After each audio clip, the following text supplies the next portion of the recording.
বিসমিল্লাহির রহমানির রহিম। আসসালামু আলাইকুম। আমি বেগুন দিয়ে কাতলা মাছের রান্না করব। ঝাল পেঁয়াজ ভেজে নিচ্ছি।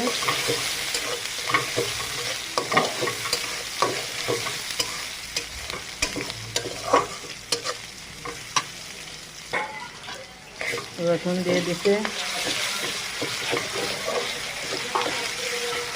এবার গুঁড়ো মশলাগুলো দিয়ে দেবো। লবণ, হলুদ, ঝালের গুঁড়ো সব দিয়ে মশলাটা ভালো করে ভেজে নিয়ে তারপর মাছ দিয়ে দেবো।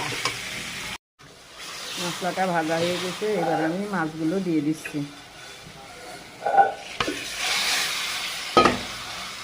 মাছগুলো মাছ রান্নাবো, এক্সট্রা টাটকা মাছ কষায় রান্না করবো বেগুন দিয়ে।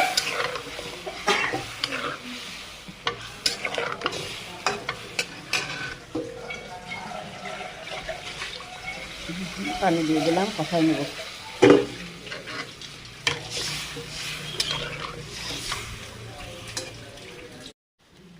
মাছগুলো আমি কষিয়ে তুলে নিয়েছি, ঝোলের পানি দিয়ে দিলাম, উঠলে গেছে। এবার আমি বেগুনগুলো দিয়ে দিচ্ছি, বেগুন আর আলু।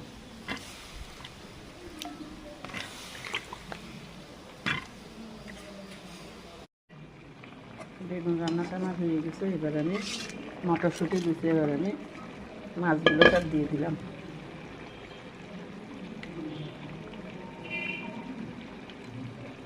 একটা একটা করে সাজিয়ে দিলাম। বেগুন আর কাতলা মাছ রান্নাটা আমার হয়ে গেছে। সবাই একটু লাইক, কমেন্ট, শেয়ার করবেন। ইউটিউবে যারা নতুন দেখবেন তারা একটু সাবস্ক্রাইব করবেন।